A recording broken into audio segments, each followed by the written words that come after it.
أعوذ بالله من الشيطان الرجيم بسم اللہ الرحمن الرحیم۔ ایک سید زادی کی دعا کی برکت کی کہانی۔ حضرت ربیع بن سلیمان فرماتے ہیں کہ میں حج کے لیے جا رہا تھا، میرے ساتھ میرے ساتھی بھی تھے۔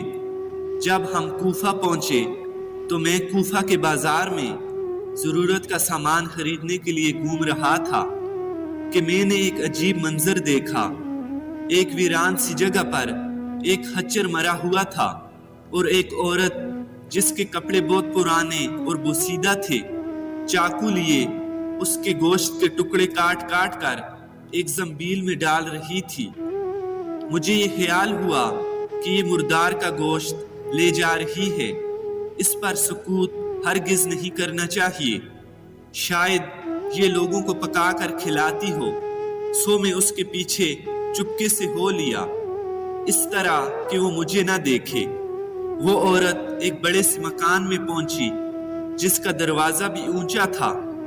اس نے جا کر دروازے پر دستک دی، اندر سے آواز آئی، کون ہے؟ وہ عورت بولی، دروازہ کھولو، میں بدحال ہوں۔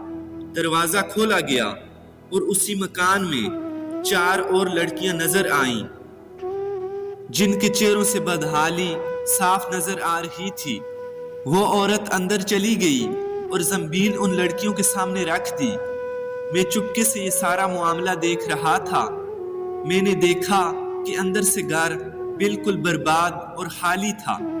اس عورت نے روتی لڑکیوں سے کہا، اس گوشت کو پکا لو اور اللہ کا شکر ادا کرو۔ وہ لڑکیاں گوشت کاٹ کاٹ کر اس کو آگ پر پکانے لگیں۔ مجھے بہت تکلیف ہوئی۔ میں نے باہر سے آواز دی، اے اللہ کی بندی، اللہ کے واسطے اس گوشت کو نہ پکاؤ اور نہ کھاؤ۔ وہ عورت کہنے لگی، تو کون ہے؟ میں نے کہا کہ میں ایک پردیسی آدمی ہوں۔ اس نے جواب دیا، تو ہم سے کیا چاہتا ہے؟ 3 سال سے نہ ہمارا کوئی معین ہے اور نہ کوئی مددگار، تو کیا چاہتا ہے؟ میں نے کہا کہ مجوسیوں کے ایک فرقے کے علاوہ اور کسی مذہب میں مردار کھانا جائز نہیں۔ وہ عورت کہنے لگی، ہم خاندان نبوت کے شریف سید ہیں۔ ان لڑکیوں کا باپ شریف آدمی تھا اور وہ اپنے ہی جیسوں سے ان کا نکاح کرنا چاہتا تھا، لیکن وہ اللہ کو پیارا ہو گیا۔ جو ترکہ اس نے چھوڑا تھا وہ سب ختم ہو گیا ہے۔ ہمیں معلوم ہے کہ مردار کھانا جائز نہیں، لیکن مجبوری میں جائز ہوتا ہے۔ ہمارا 4 دن کا فاقہ ہے۔ حضرت ربیع بن سلیمان فرماتے ہیں، اس کے حالات سن کر میں بہت بے چین ہو گیا اور میں نے اپنے ساتھیوں سے جا کر کہا، میرا حج کرنے کا ارادہ نہیں رہا۔ سب نے مجھے بہت سمجھایا لیکن میں نے کسی کی نہ سنی۔ میں نے اپنے کپڑے اور احرام کی چادریں اور جو سامان میرے ساتھ تھا وہ سب لیا، اور نقد 600 درہم تھے وہ لیے، اور ان میں سے 200 کا آٹا خریدا اور باقی درہم آٹے میں چھپا کر اس بوڑھی سید زادی کے گھر پہنچا دیے، اور یہ سب سامان اور آٹا وغیرہ اس کو دے دیا۔ اس نے شکریہ ادا کیا اور کہنے لگی، اے ابن سلیمان، تیرے اگلے پچھلے سارے گناہ اللہ معاف کر دے اور تجھے حج کا ثواب عطا کرے اور اپنی جنت میں تجھے جگہ عطا فرمائے اور ایسا بدلہ دے جو تجھے خوش کر دے۔ حضرت ربیع بن سلیمان رحمت اللہ علیہ فرماتے ہیں، حج کا قافلہ روانہ ہو گیا اور میں ان کے استقبال کے لیے کوفہ ہی میں رکا رہا تاکہ ان سے اپنے لیے دعا بھی کروا سکوں۔ جب حجاج کا ایک قافلہ میری آنکھوں کے سامنے سے گزرا تو مجھے حج سے محروم رہ جانے کا بہت افسوس ہوا اور رنج سے میرے آنسو نکل آئے۔ جب میں ان سے ملا تو میں نے کہا، اللہ تمہارا حج قبول کرے اور تمہارے اخراجات کا تمہیں پورا پورا بدلہ عطا فرمائے۔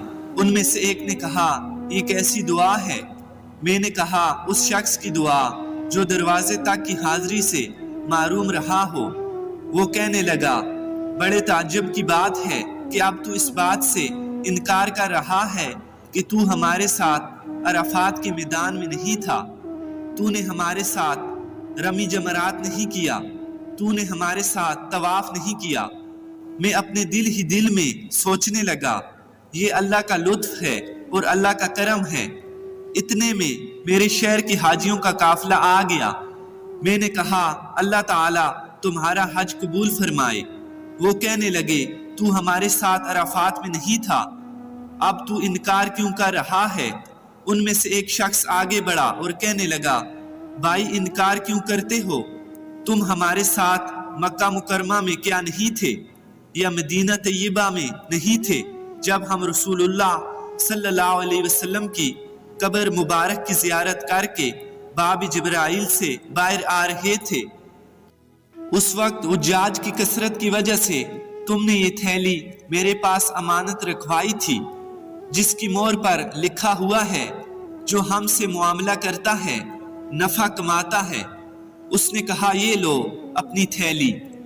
حضرت ربیع بن سلیمان فرماتے ہیں، میں نے ایسی تھیلی پہلے کبھی نہ دیکھی تھی۔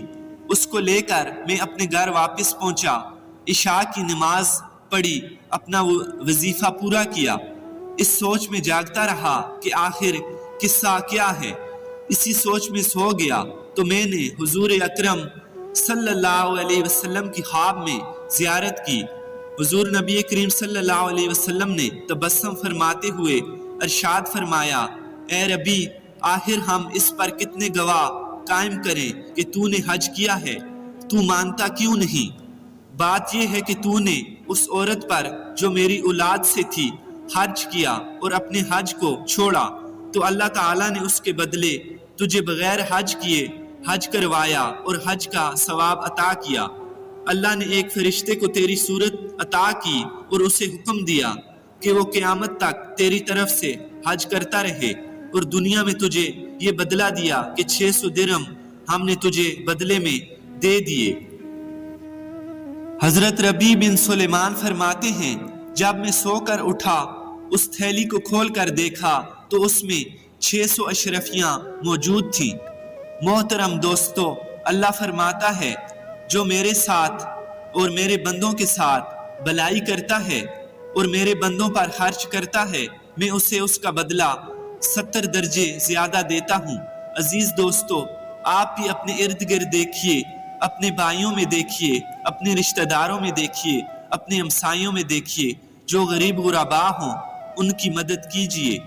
محترم عزیز دوستو، اللہ فرماتا ہے، جو میرے بندوں کی مدد کرتا ہے اور جو میرے بندوں پر خرچ کرتا ہے، میں اسے اس کا بدلہ 70 درجے زیادہ دیتا ہوں۔ عزیز دوستو، آپ بھی دیکھیے، اپنے ارد گرد دیکھیے، اپنے ہمسایوں میں دیکھیے، اپنے رشتہ داروں میں دیکھیے، جو غریب غربا ہوں ان کی مدد کیجیے۔ یقین کیجیے کہ بہت سے لوگ ایسے ہیں جو شرم کے مارے کچھ نہیں مانگتے، جو شرم کے مارے کسی کے آگے ہاتھ نہیں پھیلاتے۔ ان کو ڈھونڈیے اور ان کی مدد کیجیے۔ یقین کریں، آپ کی دنیا بھی بن جائے گی اور آخرت بھی۔